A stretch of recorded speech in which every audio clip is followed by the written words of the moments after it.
تلاش بوریس جانسون برای دعوت انتخابات روز دوشنبه به نتیجه انجامید. حالا او کوشش دارد از راه دیگر به هدفش برسد.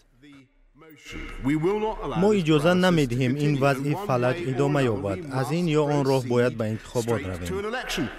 جانسون گفت از راه انتخابات می‌خواهد بنبست خروج از اتحادیه اروپا را بشکند. تلاش نخست وزیر برای برگزاری انتخابات آسان نمی‌شود. در مجلس نمایندگان اکثریت را ندارد و ضرور است از 3/2 وکیلان او را طرفداری کنند. در رای روز دوشنبه حزب مخالف کارگری رای ممتنع داد. سبب احتیاطکاری زیادی من این است که به نخست وزیر باور ندارم.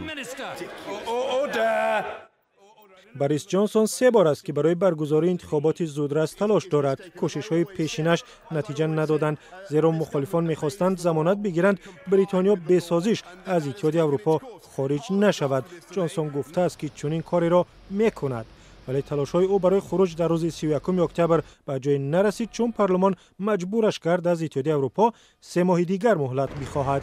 27 عضو اتحادیه روز 27 اکتبر جوابی مثبت دادند، اما اتحادیه اروپا از بحران خروج بریتانیا خسته شده است و یک دیپلماتش گفت امیدوار است بریتانیا 3 ماه دیگر را عاقلانه استفاده برد.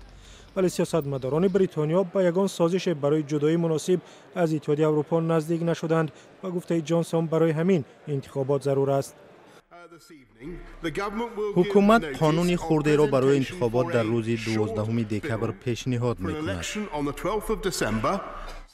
نخست وزیر می‌تواند با قبول سند معیارهای برگزاری انتخابات در بریتانیا را صرف نظر کند و آن را در روز معین برگزار نماید.